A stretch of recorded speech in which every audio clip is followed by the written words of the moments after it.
제가 쓰는 은행 어플이 있어요. 근데 며칠 전부터 안 되는 거예요. 어플이 계속 로그인을 해도 안 돼서, 그래서 뭐 그 은행 서버 문제인가 해서 뭐 그 다음 날 해봤는데도 안 되더라고요. 그리고 고객센터로 뭐 하니까 AI 뭐 또 그 채팅으로 해서 하는데 잘 안 되더라고요.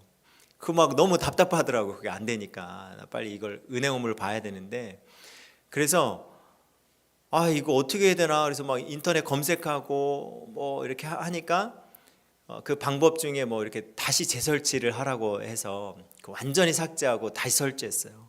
설치를 하니까요, 한번 여러분들 아마 경험이 있으실 것 같아요. 다시 이거 막 다 인증을 해야 되는 거예요. 인증해야 되고 뭐 인증번호 입력하고, 또 거기에서 전화가 오면은 화면에 나와 있는 번호 또 눌러야 되고, 주민번호 해야 되고, 뭐 몇 가지가 있는 거예요. 그렇게 그거 다 하고 나서 제가 그렇게 은행 앱을 썼습니다. 제가 이렇게 하면서 뭐 이렇게 뭐 복잡한가? 왜 이렇게 복잡하게 해놨어? 여러분, 그 은행 앱 쓰면 좀 복잡하잖아요. 세팅해 놓으면 편한데 그걸 세팅하려면 얼마나 복잡해요. 은행 회사에서 왜 이렇게 까다롭게 해놨을까요? 그 이유는 이 고객의 돈이 너무나도 소중하잖아요. 너무나도 소중한데 이 돈을 누군가가 정말 쉽게 빼나간다면 그런 일이 일어나면 안 되잖아요. 그러니까 이 회사에서는 보안을 강화해서 이 고객의 돈을 지키고 고객을 살리기 위해서 그렇게 한 거예요. 그러지 않으면 큰일 나죠. 누구나 쉽게 접근할 수 있게 해놓는다라면 많은 문제들이 일어날 것입니다. 오늘 이 본문을 보면요, 어찌 보면 제가 말씀드린 거랑 참 비슷한 맥락이 있습니다. 많은 분들이 이 말씀을 들으면 좀 불편해할 수 있어요. 다시 그 말씀을 드리면, 은행 앱이 여러분 우리가 배제시키고 불편하게 하려고 그렇게 한 건 아니잖아요. 그죠? 그렇게만 해야 그 고객만 쓸 수 있게끔 만든 거잖아요. 그렇게 해놓은 건데 아무나 할 수 없게 만든 거죠. 아무나 못 쓰는 거죠. 자신만이 그 방법을 통해서 할 수 있는 것입니다. 오늘 이 본문을 보면요, 오직 예수를 말하고 있습니다. 오직 예수. 그러니까 듣는 사람 입장에서는 다른 길은 없어? 꼭 왜 오직 예수여야 돼? 왜 예수 이름만 되는 거야? 왜 예수 이름만 구원받을 수 있는 거야? 이렇게 생각할 수 있는 거예요. 불편한 거죠, 마음 가운데. 요즘은 이 포스트 모더니즘 이 사상이 아주 그 만연한 시대 가운데를 살아가고 있어요. 이 포스트 모더니즘은요, A라는 사람이 내가 생각하는 진리는 이거야. 그 B라는 사람이 내가 생각하는 진리는 저거야. 이렇게 서로 다르게 이야기해요. 그러면 그래? 인정해 줄게. A라는 사람이 말하는 것도 인정해 주고 B라는 사람이 말하는 것도 인정해 줄게. 다 여기도 진리가 있고 저기도 진리가 있고 다 진리가 있어. 이런 시대가 돼버렸어요. 그러니까 여러분, 우리의 그 마음 가운데 꼭 오직 예수여야 돼 라고 이렇게 들으면요, 마음 가운데 불편한 거죠. 왜 예수여야만 돼? 다른 길 없어? 다른 사람들 다 인정해 주는데 왜 기독교는 오직 예수라고만 그렇게 말하는 거야? 라고 생각이 들면서 마음 가운데 불편해집니다.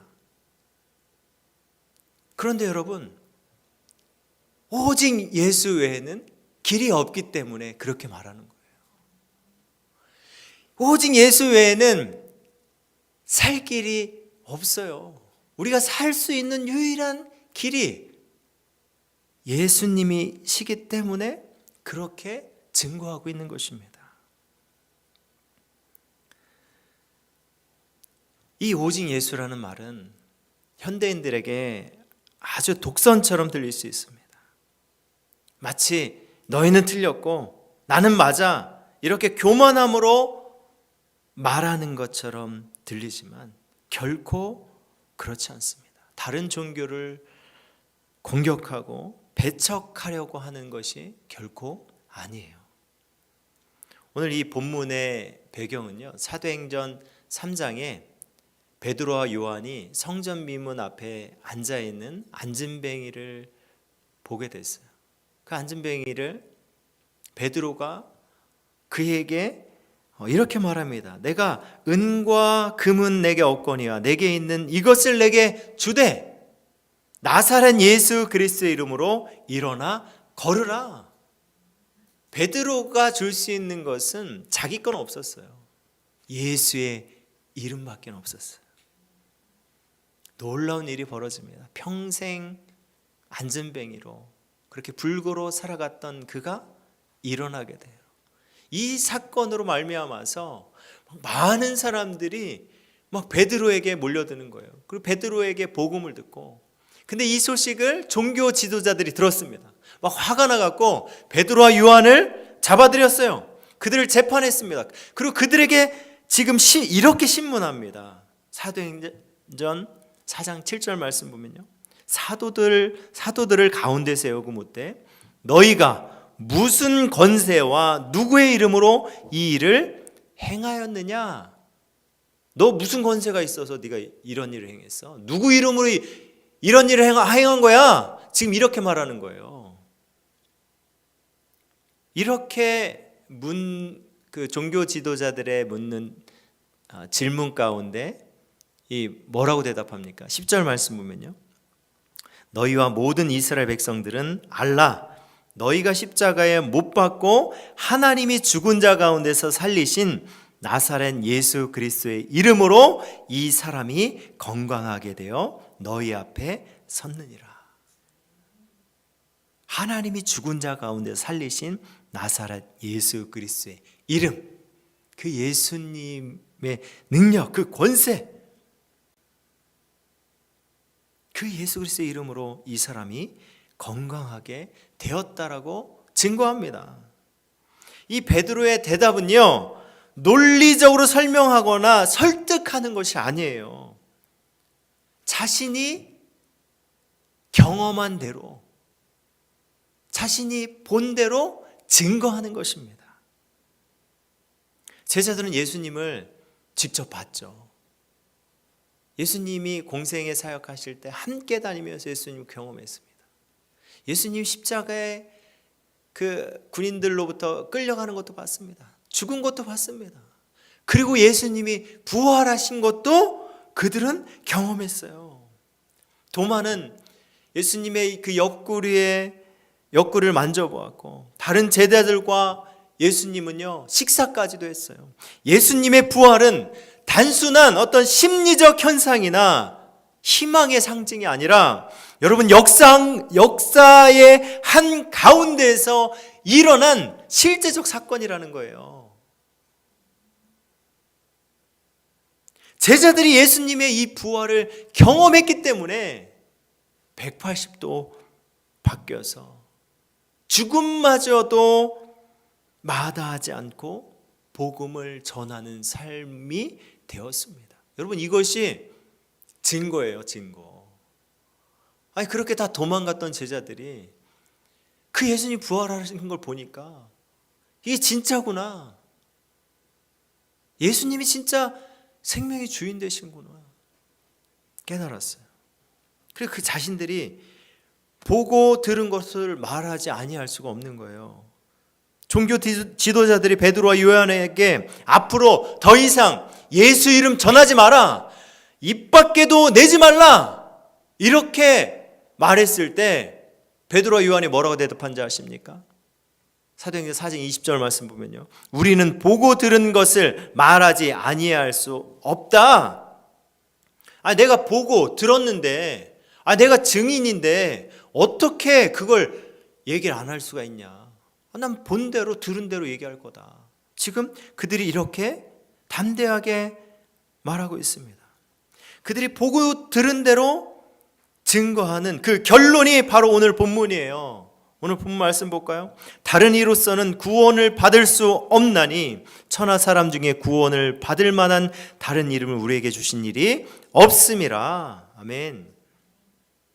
이 말은요, 구원의 근거가 예수님께만 있다는 이 제자들의 증언이에요. 여기서 오늘 이 본문의 다른 이로서는 구원을 받을 수 없나니, 이 헬라어 원문의 논리를 쉽게 설명하면 이렇습니다.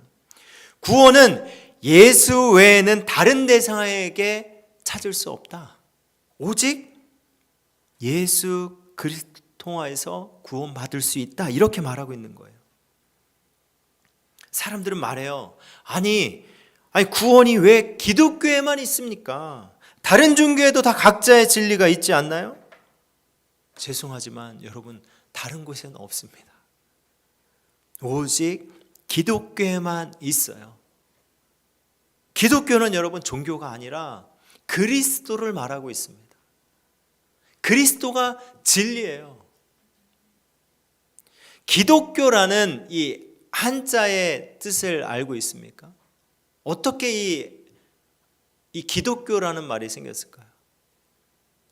복음이 예루살렘부터 시작해서 막 전 로마와 이 전 세계로 복음이 퍼져나갈 때 이 아시아에서 이 우리나라 먼저 중국에 복음이 들어갔어요.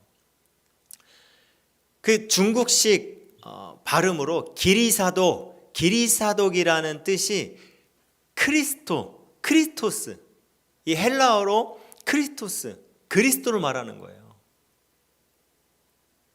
히브리어는 메시아, 크리스토스가 중국어 발음으로 하면 기리사독이에요.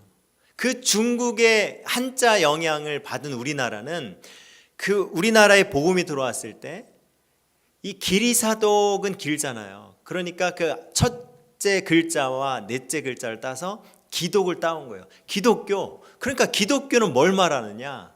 그리스도를 말하는 거예요. 그리스도. 기름 부음 받은 자, 왕, 선지자, 구원자. 그 구원자가 누구를 가리키고 있습니까? 우리가 누굴 믿는 거예요? 예수님을 믿잖아요. 예수 그리스도를 믿잖아요. 그러니까 여러분, 기독교는 뭘 말하냐면 그리스도 예수를 말하는 거예요. 너무나 이 기독교는 심플합니다. 예수님을 따르는 사람들 모인 공동체, 그게 교회예요.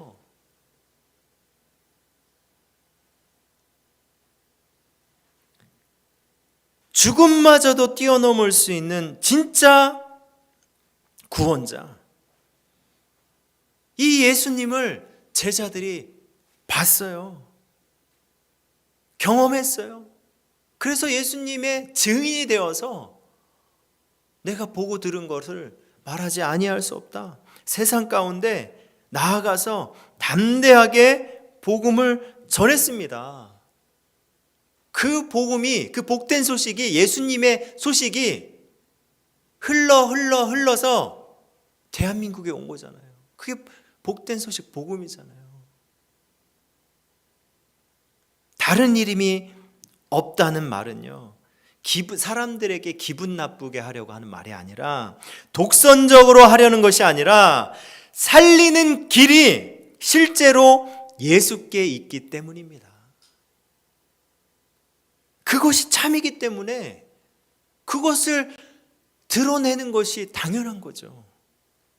안진뱅이가 일어난 사건은요, 베드로의 능력이 아니라 예수의 이름으로 된 일입니다.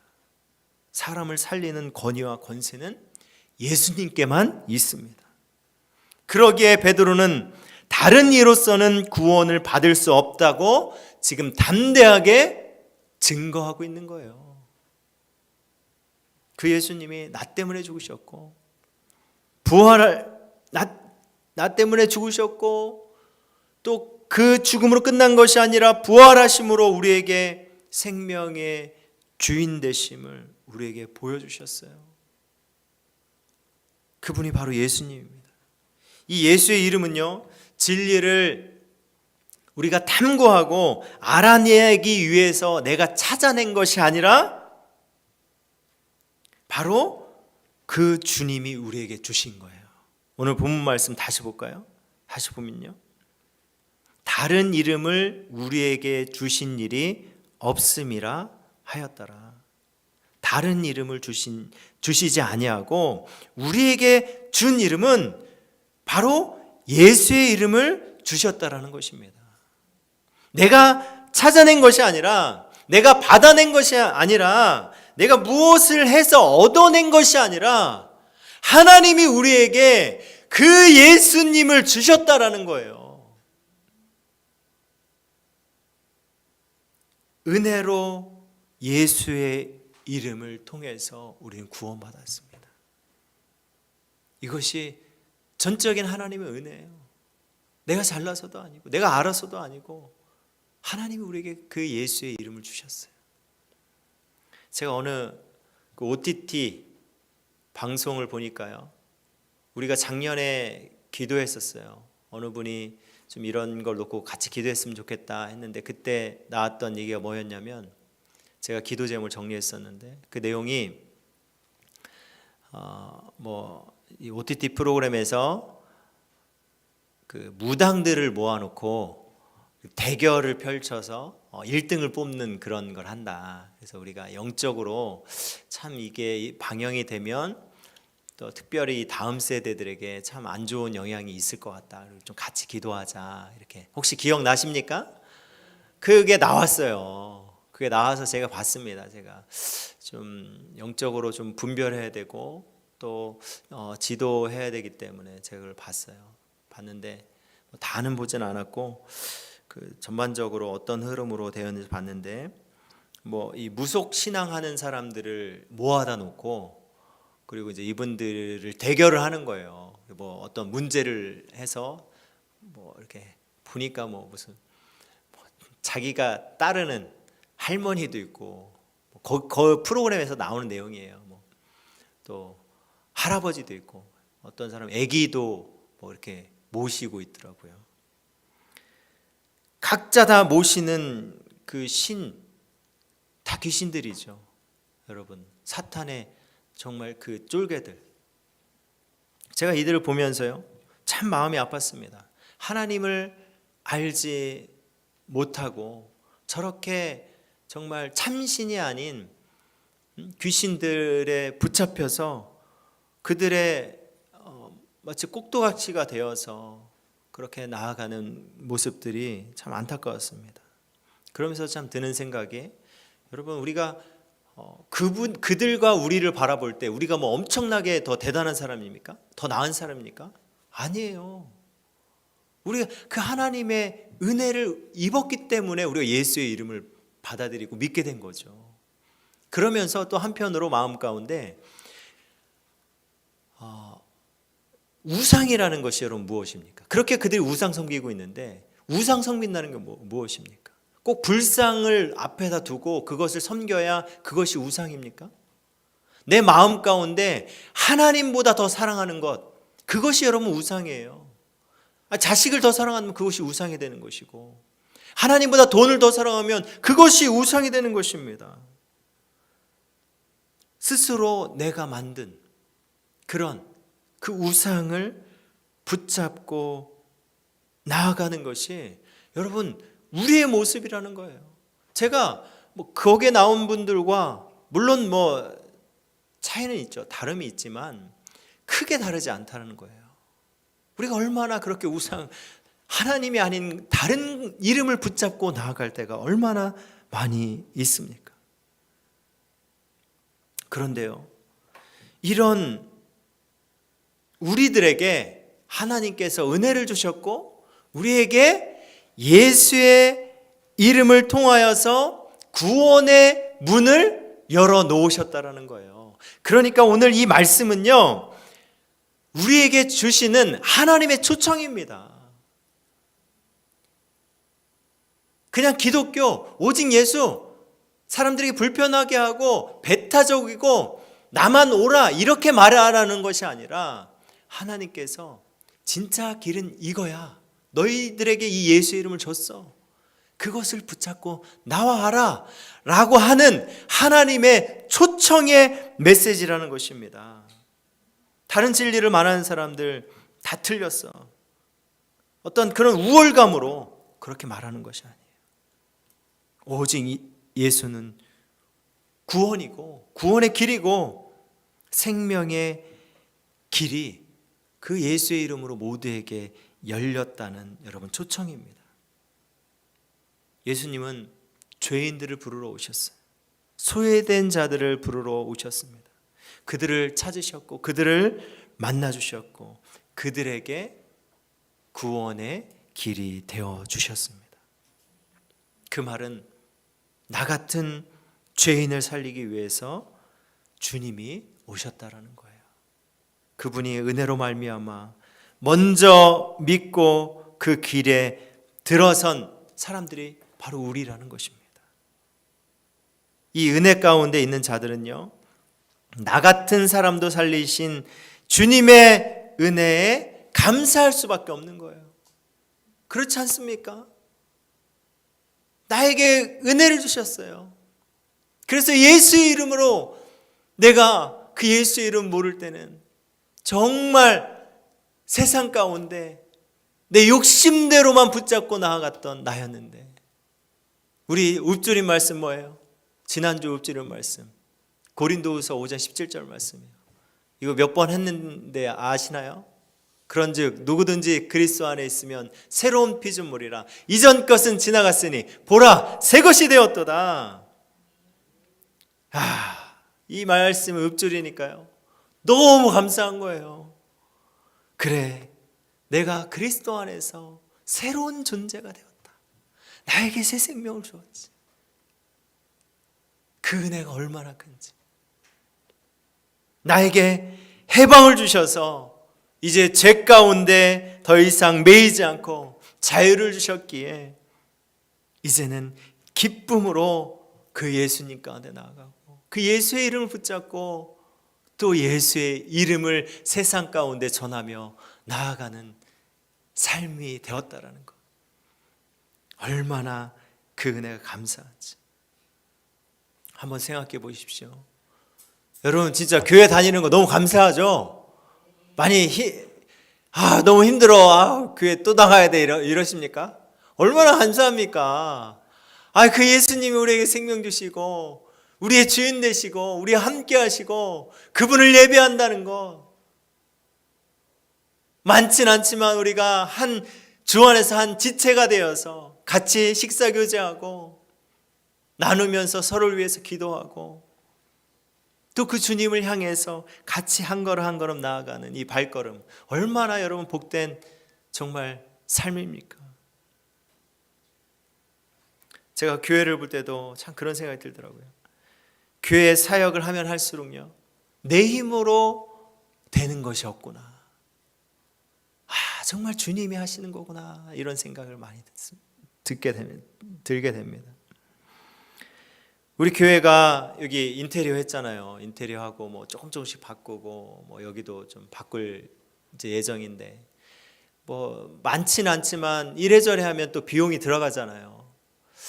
자, 하나님 기도하는 가운데 좀 또 돕는 손길이 좀 있었으면 좋겠다 했는데 정말 어느 목사님이 연락이 왔어요. 우리 교회를 놓고 기도하는데 그 교회 어느 권사님이 목사님 이거 꼭 필요한데 써주세요 하고 주신 거예요. 그 목사님이 제가 생각났대요. 우리 교회가 생각나서 저한테 뭐라 그랬냐면, 목사님 이거 쓰세요. 목사님 필요한데 쓰세요.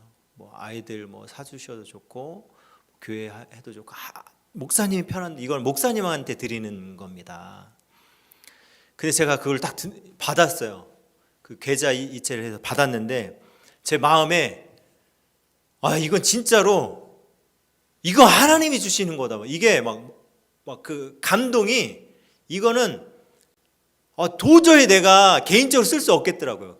분명히 저한테 개인적으로 준 금액임에도 불구하고 이거 전액 하나님에다 다 드려야 되겠다. 그래서 제가 바로 다 헌금했습니다. 헌금했는데 막 제가 너무 마음 가운데 정말 하나님이 우리와 함께하고 계시는구나. 우리 교회를 지키시고 우리를 인도하시며 하나님께서 이렇게 이끌어가고 계시는구나. 제가 너무 감사하더라고요. 주님이 우리와 함께 하십니다. 주님이 우리와 함께 하시며 주님은 살아계십니다. 그 주님의 이름을 우리에게 살리기 위해서 주셨어요. 오늘 본문 이 사도행전 4장 11절은요, 누군가를 찌르기 위한 칼이 아니라 예수님만이 우리를 살리시는 구원의 길이라는 여러분 은혜의 증거입니다. 그 주님의 이름을 여러분 붙잡고 나아갑시다. 여러분 내가 붙잡고 있는 것들은 다 나중에 배신당해요. 다 나중에 진짜 모습을 드러냅니다. 우리 예수님의 이름은요, 참이에요. 참 진짜입니다. 그 예수의 이름으로 우리 이름 붙잡고 정말 믿음으로 이 세상 가운데 담대히 나아가는 우리 동산의 가족들 되시길 주님의 이름으로 축복합니다. 이제 말씀을 마무리하겠습니다. 여러분 우리 무슨 이름 붙잡고 나아가고 있습니까? 각자마다 생각하는 이름이 있을 거예요. 학벌, 돈, 건강, 사람들에게 듣는 평판, 내 선함 스스로 생각하면서 나는 그래도 괜찮은 사람이야 이렇게 생각하면서 자신의 그 타이틀을 붙잡고 버티며 나아가는 많은 사람들이 있습니다. 여러분 우리가 붙들고 있는 것은 무엇입니까? 우리가 붙들고 있는 것은요, 끝까지 우리를 지켜주지 못합니다. 오늘 본문 말씀은요, 마치 우리에게 이렇게 말하는 것 같아요. 너를 진정으로 살릴 수 있는 이름은 예수 그리스도밖에 없어. 이 이름을 내가 너에게 줬다. 하나님의 선언이자 은혜의 구원의 초청입니다. 예수님은요, 아픈 자들, 지친 자들, 실패한 자들, 낭망한 자들, 어디로 가야 할지 헤매이는 자들, 그들 모두를 들어올 수 있게 하는 여러분 구원의 문입니다. 그 문을 활짝 열어놓으셨어요.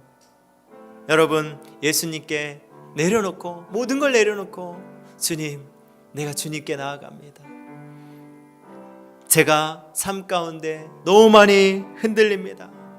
그 삶의 무게 가운데 하나님이 아닌 다른 것을 붙잡고 나아갈 때가 너무 많이 있습니다. 나를 용서해 주세요. 내가 다시 그 예수 이름 붙잡고 나아가겠습니다. 여러분 이렇게 결단하며 주님께 나아갈 때 주님은 우리를 외면하지 않으십니다. 우리를 붙잡으십니다. 우리와 동행하십니다. 우리의 삶을 인도하십니다. 우리 그 예수의 이름을 통하여서 정말 치유되고 회복되어서 그 주님을 기쁘시게 하며 그렇게 담대하게 나아가는, 그렇게 열매 맺는 우리 동산의 가족들 되시길 주님의 이름으로 축복합니다.